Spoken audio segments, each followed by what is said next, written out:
Hello and good morning, everyone. This is Matt Braden from the GPAR team. So happy to have all of you with us here Hump Day Wednesday for this workshop. Before we get to Janis Benstock and her presentation for this morning, a couple of housekeeping things. Code of ethics deadline. I know we're pushing this. It's May. You're saying, Matt, why are you talking about code of ethics when the deadline is New Year's Eve? Because we want you guys to take care of it now. And also too, some of you may have already taken care of it, but just haven't passed along your documentation that you completed the coursework. So this is a two-pronged message. Actually, no, maybe it's three-pronged. One, if you've done your code of ethics requirement, please get your certification and get your proof of that completion to Donna LaPera from our team. You can email Donna at gpar.org. Or just give us a call at the main office number and we'll get you squared away. Number two, if you haven't completed your code of ethics, you can do it online. Also too, we're going to be featuring a virtual course next month that went out in email earlier in the week. We'll have more messages going out about that. So please, if you haven't done it online yet, you're not a fan of doing the kind of online presentation, you can do one where it's live in person with other GPAR members. And then finally, number three, this is the third prong. Talk to your colleagues. Remind them of this. We'd rather get this all knocked out earlier rather than later. And the code of ethics is the foundation by which we are built upon. So enough of code of ethics. Tomorrow, coffee talk, 8:30 in the morning. We're going to have a great presenter, Dr. Jessica Lautz from NAR. She is a well-respected presenter from around various platforms. She will speak to national audiences.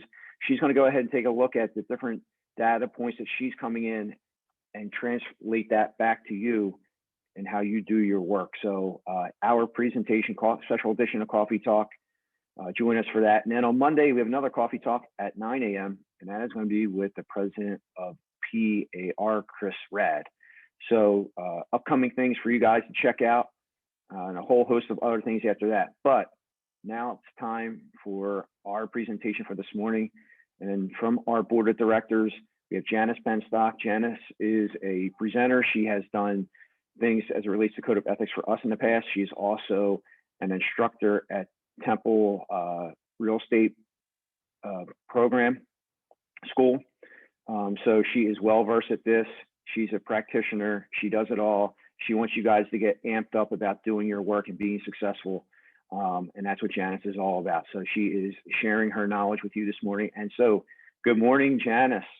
Good morning, everyone. How is everybody?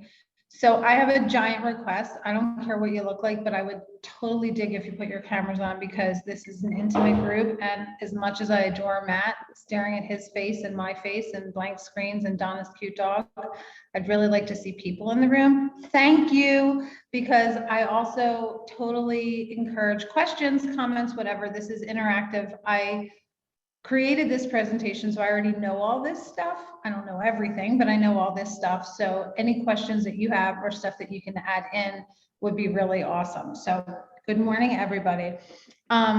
So before I start with the presentation, I just want to say this is a market unlike any market I've ever seen. And I've seen markets. I've been in the business a long time. I hate when people say that, but I have. I've had my license since 1996, and I have seen the market go up and down, and I have seen crazy buyers markets. I mean sellers markets. I have never seen anything quite like this.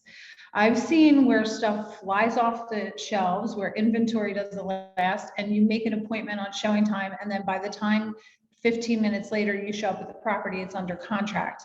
But I've never seen people bidding crazy the way they're bidding and overspending and waiving inspections and all this stuff like it's a freaking bloodbath. So this presentation that I created was before it got so intense. Now I've added to it, I've amended to it to try and accommodate for what's going on right now. But my disclaimer before I present this is not a surefire way to get your buyer's offer accepted, because it is still insanity out there. These are just tips to help you make your buyer's offer stronger. Some of them you already know, some of them you may not know, but I want to talk about them and have a discussion about them, because we not only have to worry about getting our buyer's offer accepted, especially if they're going to be homeless or they really need to move, but we also have to worry about liability, because we don't want people to get in over their heads and start waiving all kinds of crazy things just to get a property and then end up having a lawsuit come and bite us in the ass later. And we also don't want to forget our fiduciary, which is to put our clients' needs above and beyond our own. And if we let them get into this crazy frenzy and overspend and overextend and waive all these inspections just to get the house, then they're not being protected and we're not honoring our fiduciary. And so this is the way it is right now. I have agents in my office that are telling me they put in 7 offers for their buyer and can't get anything. Well, we're going to do what we can to make it the strongest, but that doesn't mean that your buyer should overspend to get a house just to get a house. They can always rent.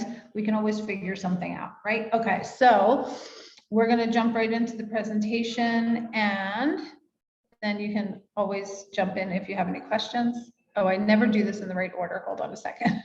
I just share my screen first and then do the presentation. Okay, so not now. Okay, here we go. Present. Okay, that's me with my makeup done, looking quite the fancy. And We can't see it yet, Janis. okay, I thought so. Hold on one second. Share screen, share screen. Okay, now can you see? There we go. Okay, cool. So now you can see me looking fancy with my makeup done. That's me, that's my headshot. And all in all, I empower agents to become really wealthy by living a balanced life. So this is part of it. And there's tons of other resources that I have. So you're free to reach out to me, social media, or find my stuff. I do other presentations and other courses too, and I'm happy to help you. So the first thing I want to say about your buyer's offer is your offer is only as strong as your weakest contingency. And we all know that now. It's come to the forefront like a giant pimple coming to a head. It's disgusting. We all know this. We know that even if your buyer needs a mortgage and they're putting 50% down, it weakens their offer to the point where it can't compete with somebody else. So we want to pay special attention to the weakest contingency that your buyer is dealing with. And that is going to help us because that's their Achilles heel. Wait, these are out of order because I added some. So I'll go to that later. So the first thing I want to talk about is prepping your buyer.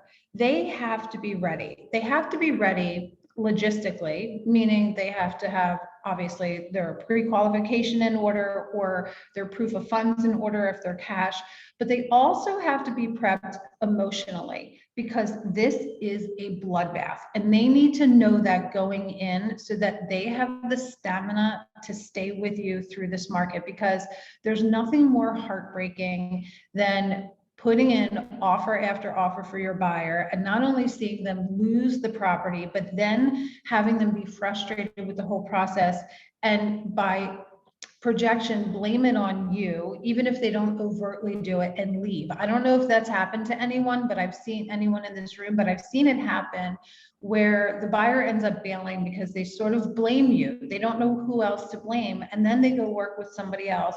And then of course, the first offer they put in, they get, and you're like, oh. So you want to prep your buyer so that they're in this for the long haul and that they understand what's going on. So there are no surprises. And you kind of have to be a therapist and a cheerleader, and you have to keep motivating them and keep them going.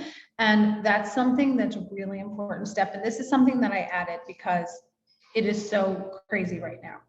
The next thing is building good relationships. And when I'm talking about this, I'm talking about with other agents. And I stress this all the time, but right now is when it's evident how vital it is to your business. I will tell you this. There are ways to build relationships that you should start today, because I say this often, and although our clients are our fiduciary, the reality is that our reputation with other agents are more important than our reputation with our clients. And I firmly believe that. I made that up. I believe that. I haven't heard it anywhere else. Everyone else might disagree with me, but I stand by it. Why do I stand by it? Because we do cooperating deals. We co-op, right? Cooperate, not compete. We're cooperating with all the other agents in this industry. And when you stick to a market, you notice it's small. You notice everyone knows each other, especially if you're in Philly. We always say it's an incestuous town. Everyone knows each other. And if you put a good name out for yourself and people want to work with you because you treat them with respect and dignity, because you're ethical, because you're honest, because your offers are clean, because your word is good, because you do what you say you're going to do, because you are prepared and you know what you're doing and you're respectful, that is going to go a long way for your client. Now, the fiduciary that the listing agent has is to their client. So they clearly can't and shouldn't give you or your client special treatment if your offer is not as strong as somebody else's. But I will tell you and promise you and give you an example of how it just happened in my own world, how building that relationship with the client, with the other agent, will help your client. And before I get into that, I want to say this, is that you have to start now, all day, every day, building your relationships. And the way to do that is to just be respectful of every agent you come across. You can also, if it's a new agent that you haven't worked with yet and you want to put an offer in on one of their properties, you can usually, in a normal market, call them, have a conversation with them, schmooze them. And I don't mean in a manipulative way, I mean in a friendly, genuine way.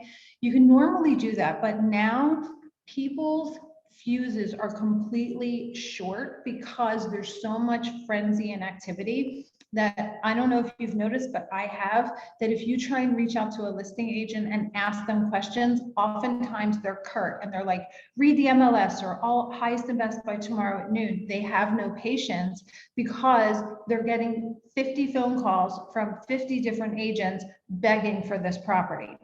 So you can try, it's usually my method is to always call the agent first before I put in the offer to sort of feel them out, find out some information if I can. When is the seller looking to close? How motivated are they?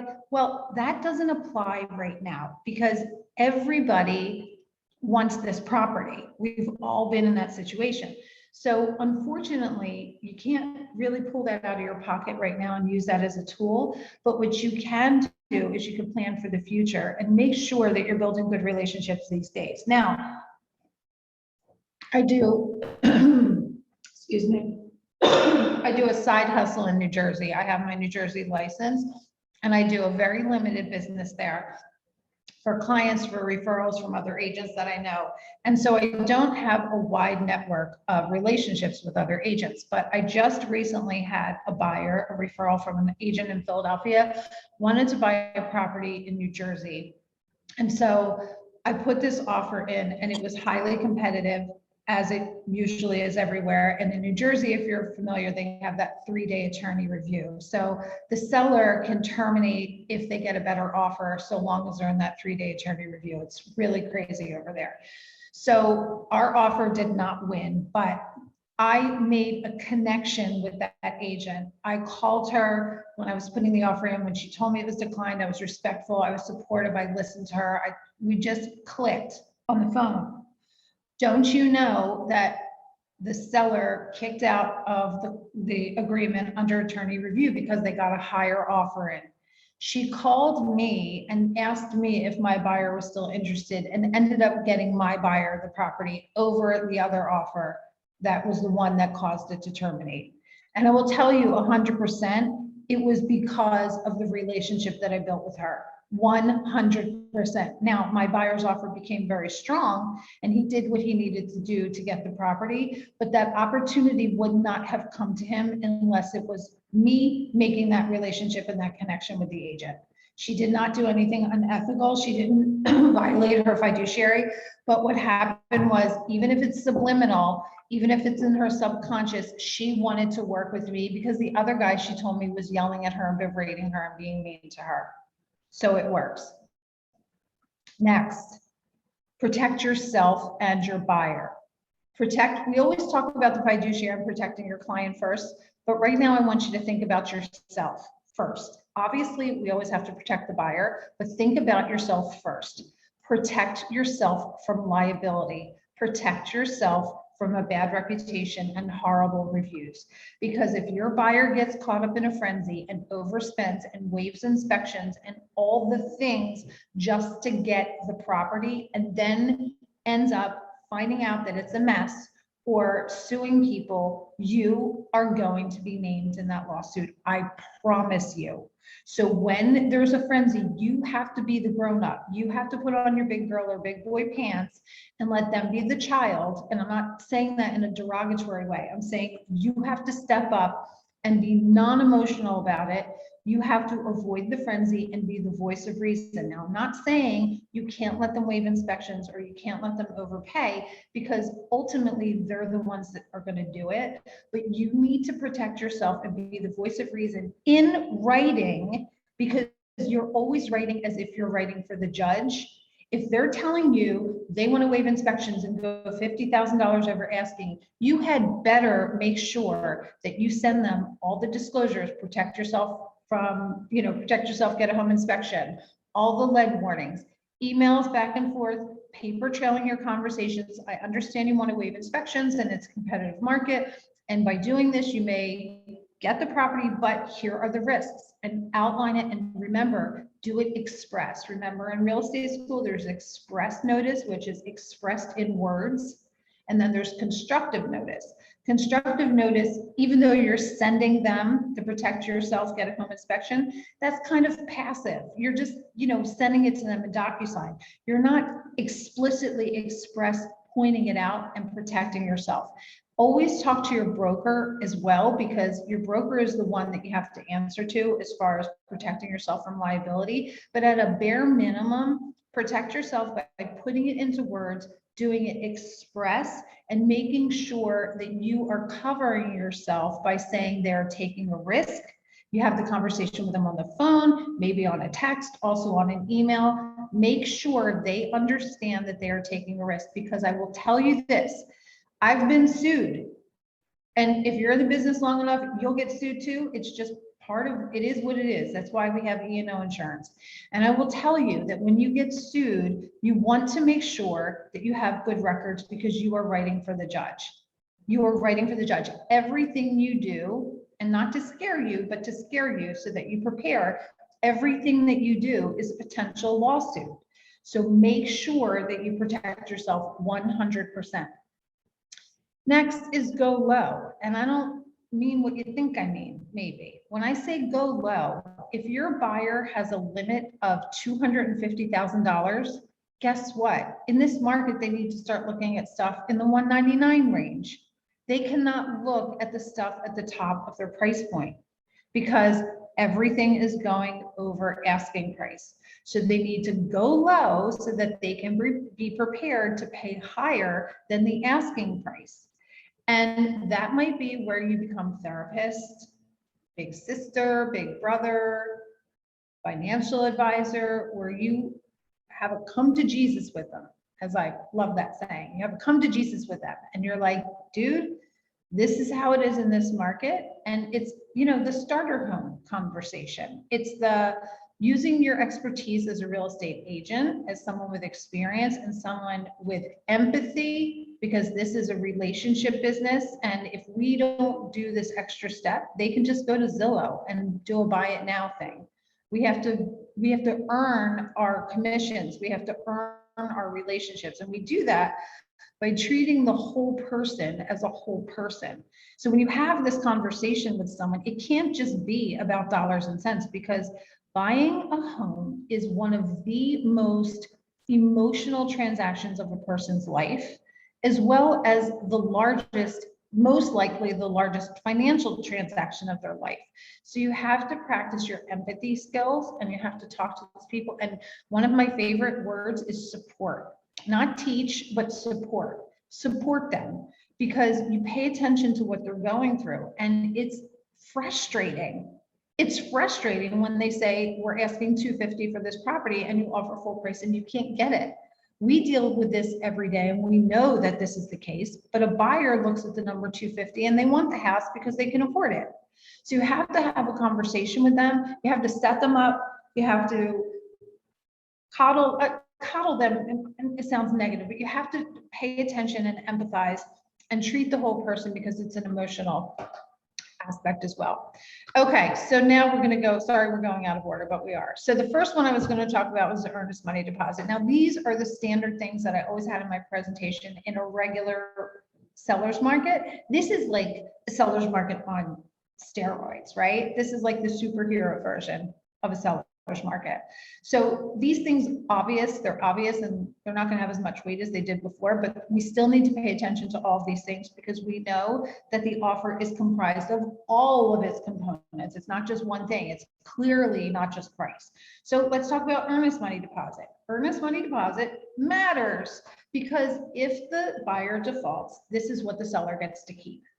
Fair enough.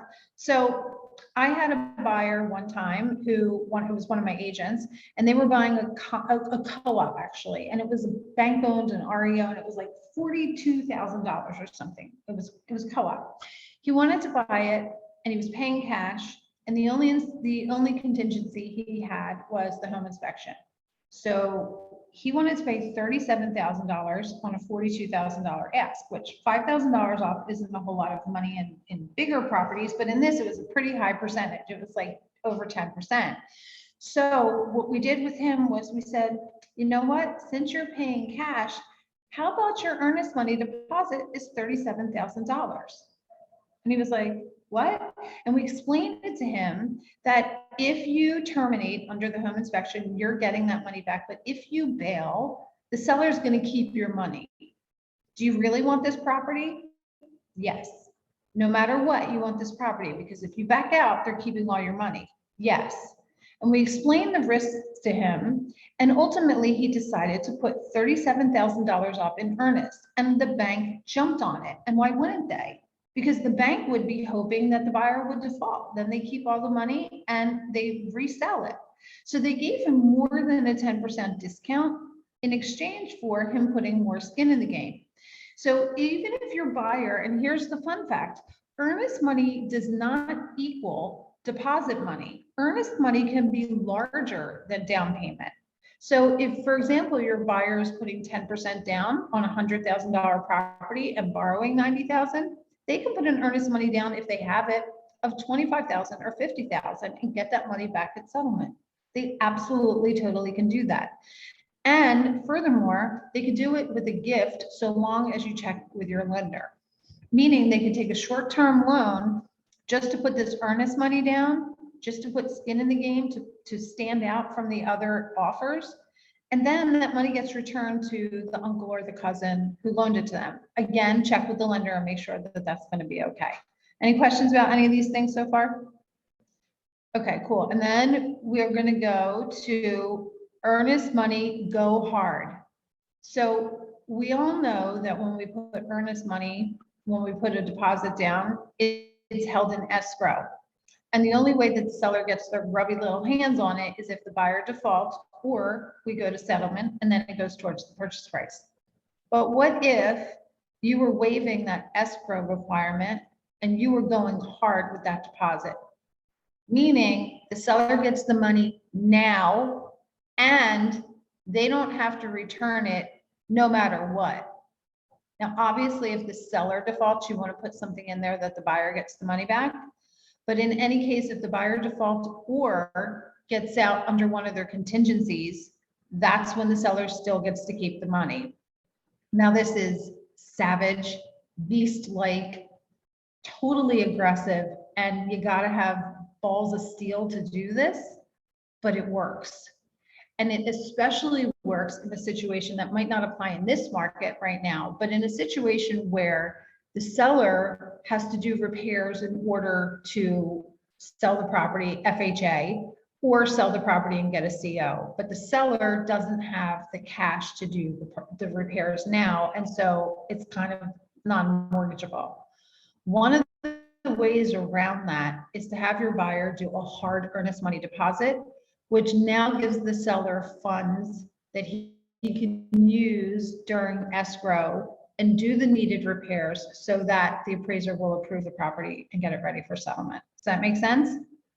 Now, if you want to do this, it is not in the PAR form. So what do you need? You need to talk to counsel and or your broker and make sure that the language that you use in the agreement works. Now, this is language that's commonly used in a lot of commercial deals. So you might be able to talk to a commercial broker, someone who does commercial deals, and get some proprietary language from them. But again, make sure that you get your broker's permission before you do this, because it's not on the PAR form. And don't tell them, Janice, that I could do it, because unless I'm your broker, I didn't tell you could do it. I told you to ask your broker. Okay. Next is price. Duh, we all know about price. Price is price, and now it's almost ridiculous for me to, I should have even removed this slide. It's embarrassing. Obviously, we know about price. One of the best ways, tools to use, which I used to hate them, but it is what it is, are escalation clauses. So if you're unfamiliar with the escalation clause, read the document, read the PAR form, and it outlines step by step how it works. But in a nutshell, I assume you're all familiar with them, but just in case you're not, or someone on the replay is not, an escalation clause works like this. It basically says, this is the price I'm willing to pay. I will go up in $1,000 increments. You choose the numbers, $1,000 increments up to a ceiling of $350,000. So I put my offer in for $305,000. I say I'll go up to $350,000. So if another offer comes in at $325,000,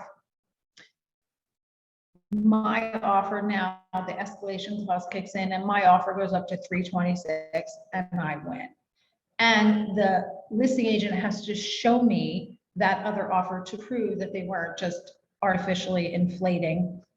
Wait, this says my connection is unstable. Can you guys see me? Okay. I'm good? Okay.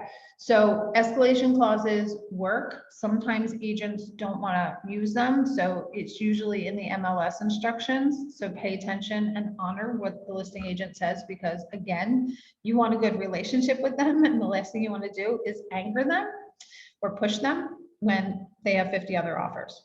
Settlement date, so simple, is talk to the listing agent or look in MLS and see what they're looking for. Sooner is not always better, especially in this market. So another thing I didn't even make a slide, I should have, is sale and leaseback. Sale and leaseback is an option. So if you say to, I had two of these happen recently, one on the buy side and one on the sell side. So I have a buyer bought a property in Germantown, and the seller said, we'll sell it, but we need to rent it back for up to 3 months because we can't start looking for a house until our house is sold and settled, because it's so competitive that we need to be a cash buyer. We can't have any contingency that it's going to rely on sale and settlement. So the way my buyer got that property was they agreed to lease it back to the owners for up to 3 months. And that's what they did. So you can do it that way, or I just did one on the sell side. My seller said that we'll sell this property. We had, I think, only 4 offers, but they were all above asking. We had 4 offers in, and the seller said, we'll take this, but we need time to find a house. They'd already been looking. They ended up not being able to buy a house because they had to sell their house first, which I knew, but they needed to figure out by, getting offers declined. Sometimes you have to let them figure it out themselves and have patience so that they understand. So my seller said, we'll sign an agreement of sale, but we're going to say settlement date is up to us.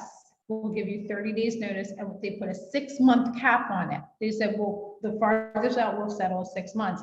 And we ended up just finding them a property, and they're not settling until the 5th month because the seller of that is doing the same thing. So we're in this kind of logjam, and the more you can do and understand the tools that you can use with settlement dates to be flexible, the better off your buyer has a chance of getting the property. Stop me at any time if you have questions. Hey, Janice, got a question in the chat from Kevin.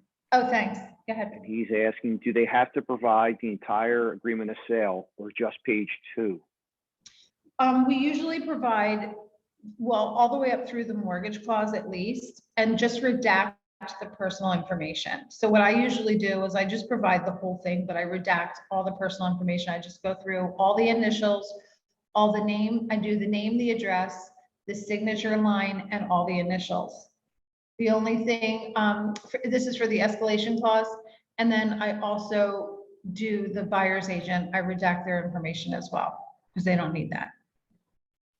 But it's also going to depend. So in instances like this, and this is a really good question because there is no rule. There's no like hard, fast rule. But here's the thing.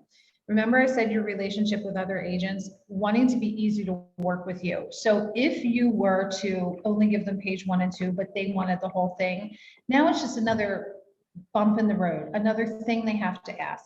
So it's better to slow down, and I'm really guilty of this because I do 20 projects at once and I don't slow down and finish one thing. But in cases like this, even I slow down and finish one thing. Take the extra 5 minutes and then redact everything and send them everything clean. When you take the extra few minutes to make it easy, you want to make it as easy on that listing agent as possible because we know that first impressions matter. And if you send your offer and like, oh, I'm sending the pre-qual under separate cover and I'm sending this, they already have 20 offers coming in. And now they have to put yours together like a jigsaw puzzle. And it's easy to fall through the cracks. It's easy for them to just, and remember, most of this is subconscious for them to be like, oh, that agent's a pain in the ass to work with. That's going to be too difficult and too time consuming. And they want to go with the path of least resistance. Remember, a lot of this is subconscious. Make your offer as clean as possible. And I'll tell you something that's amazing, and not everybody can use it because it depends on your office, but we recently switched our transaction management over to a system called Broker Mint. And I'm sure there are other systems that do that. We used to use SkySlope. I don't know, every office uses something different. But in this software, when we have a listing, we're able to create offers. So what happens is it creates a unique link for that property, and I post that link in MLS. And then when agents submit their offer, they submit it through that link. And what happens is they submit it through Broker Mint, and I get a translate. It's almost like a spreadsheet, excuse me, of all the offers and all the main points, and then all the documents are attached. So if you're able to do something, if the listing agent doesn't have that option, but you're able to do something where you're making it easy for them so that it's simple, you're already ahead of the game for your buyer. Because if you make it hard for them, even if it's just little things, it's going to make it a lot more difficult for them to want to work with you. Clean, concise, organized, it's so important. Does that answer your question? And you can jump in. You don't have to put it in the chat if you want. You can like unmute yourself and holla. All right. This one is kind of, it was a revolutionary when I created it. And now it's like everyone does this. Use their lender and title company. Use the seller's lender and title company. As a listing agent, you hate when buyers use their own title company, even though it's their choice, because you want to use your people. You want to use the people that you're comfortable with. There's nothing unethical about it. It's just you like to use your team, your wingman, the people that you know are going to help you close. Well, when you're representing a buyer, say to the buyer, if you're comfortable with it, let's offer to use their title company. Let's check out their lender and make it more comfortable for them to work with us, more confident that the deal is actually going to close. Easier for them to handle the conveyancing and the transaction because they already know everyone at the title company. They already know the lender and the processor and everyone involved, all the players at the table. So offer that, make sure that your buyer is okay with it because it's obviously your buyer's choice, but it's a really great way to compensate when you're up against these other offers that are $50,000, $100,000 above asking. Now, using their title company isn't going to make up for an extra $100,000 that someone else is paying, but all of these things added up together create this really strong offer. Dates, obviously, when you look at the dates in the agreement of sale, we know this, keep them as short as possible. And now we are in the time of waiving inspections. And so I do not recommend waiving inspections. People do it all the time. I just had someone pull out of a deal, a buyer, because there was $200,000 worth of work. It was an expensive property, but with all this rot around it and the whole roof and this big property in the suburbs, they backed out. So if he would have waived that inspection to get this property, it would have been a mess. So I'm not a fan of waiving inspections. You can do those mini inspections now where you bring an inspector with you to the showing appointment and they sort of do like a 30-minute inspection. Just make sure that you get the listing agent's permission or acknowledgement that you're bringing a home inspector with you, because it goes against ethics and what we're allowed to do. We're not allowed to do that unless we get their permission. But those are one of the things that you can do in lieu of waiving inspections, and that way your buyer goes in prepared. The downside is they have to pay for this inspection without having the property under contract, but it's a very small price to pay, especially when we're in this competitive market and people are going so high over the asking price. A few $100s on a mini inspection is well worth it. So as far as the dates go, obviously make everything, if you have any contingencies, make them as short as possible. That's always the case, but especially now. And then inspection option 2, and again, this is very weak now because people are waiving inspections, but when the market corrects itself and levels out a little bit, you can keep this one in your tool belt. Option 2, again, it says my internet connection's unstable. We used to have an option 2 in the agreement of sale, and option 2 gave us a dollar amount. So basically it said, and people are writing this in now. So it said, we're getting the home inspection, but unless the defects are above a certain amount, we do not have the right to terminate. We're accepting the property with up to $10,000 worth of repairs needed, and anything above that we can negotiate or terminate. Anything below that, we're accepting the property as is. That is no longer in the agreement of sale, but you can use your own words so long as your broker approves the language to put it in the agreement of sale. The other thing is, I don't know if you guys noticed that this is here, but you can list specific systems or items that are not included in the inspection. So for example, a house I just sold recently, the seller said, we're not repairing anything on the roof. We're disclosing the roof is leaking. We're not doing anything about it. My buyer still wanted a home inspection. So we put in here, doesn't apply to the roof. That way, when the inspector came back and said the roof was defective, we weren't allowed to terminate. We had to find something else if the buyer wanted to terminate. So make sure that you use this. And in general, if you haven't read the agreement of sale for a while, read it. If you haven't read any disclosures that you want to use and you're not sure how it works, the first thing to do is read the disclosure, because 99% of your questions will be answered just by reading the language in the disclosure. And I read the agreements and all the documents several times a year because I teach them. But before I started teaching, I didn't reread them on a regular basis. So I know it's corny, but pick a day, pick your birthday, pick your half birthday, pick a day, put it on your calendar as a reminder to read the documents, because you shouldn't read them every day. You'll lose your mind, but you definitely should read them at least once or twice a year. And another saying I have is, you don't know what you don't know. I don't ever expect you or me or any of us to know every single word in the agreement of sale by heart, but we need to know what's in there so that when we have a question, we know to go to the document, because this is the boss of the transaction, the agreement of sale.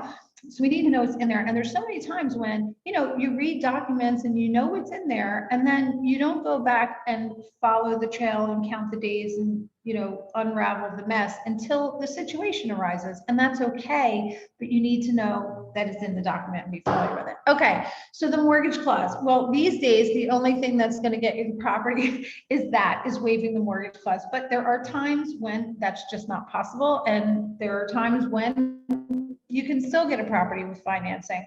So make your mortgage clause as advantageous to the seller as possible. And the way you do that is you can't change the loan amount or term. Obviously, your borrower needs to do what they need to do as far as LTV goes.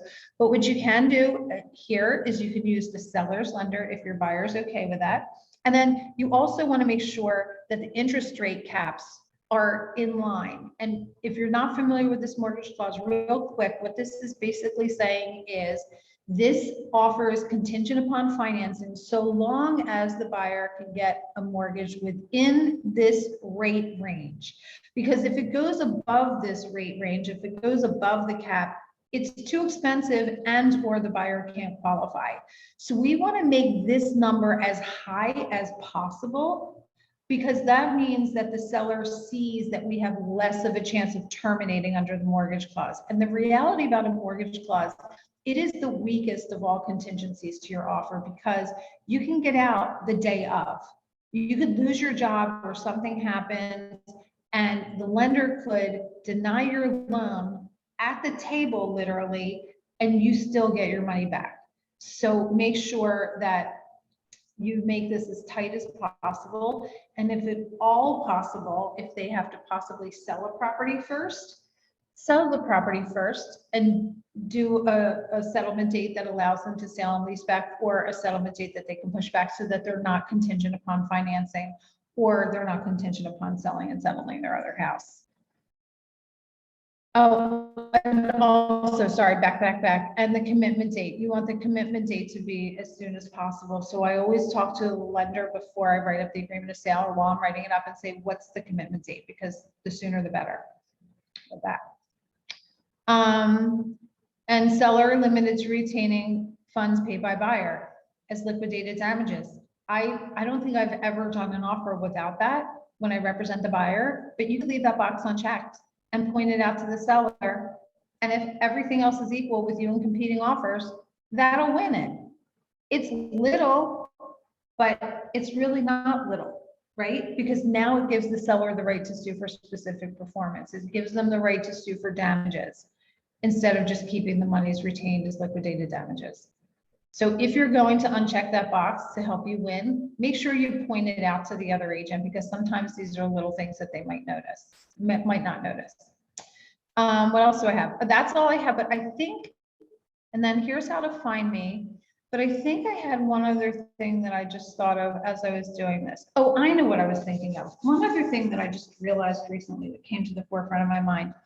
When you're selling a condo, I'm going to stop screen sharing now so I can see your pretty little faces.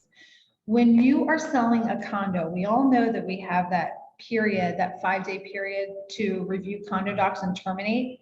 But do you know that the agreement of sale says that the buyer can terminate up to any point before they receive those documents? Did you know that? It's in there.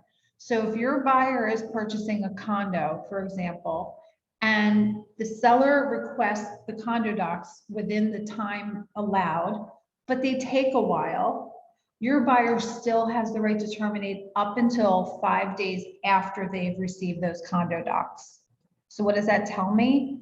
Well, that tells me that maybe I want to waive that or shorten that for my buyer to tighten up my offer and make it stand out above the other ones that are coming in.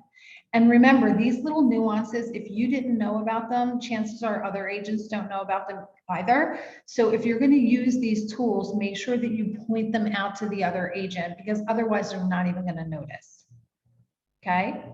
So unfortunately, I don't have any silver bullet to get your offer accepted, but I'm hoping that these things give you a little bit of an edge. So does anybody have any questions? Let me look in the chat. All right, cool. Any other questions from anyone? Anybody have any tips that they use that I didn't mention today? Because we can all learn from each other. All right, I hope it helped. All right, Janis, thank you very much. Thank you to all of our GPAR members for tuning in today. As Kevin just said, thanks and a great class. So that was really good stuff. And it's really one of the cool things that we have with some of our volunteer leaders here at GPAR is that they're willing to go ahead and share from their various experiences and help out our membership. So Janis will have another session in June with a different focus point. We encourage you guys also to tune in tomorrow morning, 8:30, Jessica Louts, Coffee Talk with our president, Stephanie Biello. It's going to be a really, really good presentation with lots of data in and out. It'll be over within an hour. an hour time well spent. So invest in yourself, invest in your business. And with that, Janice, thank you very much. And everyone else, thank you. Have a great day. Take care. And we will see Bye, you guys. soon.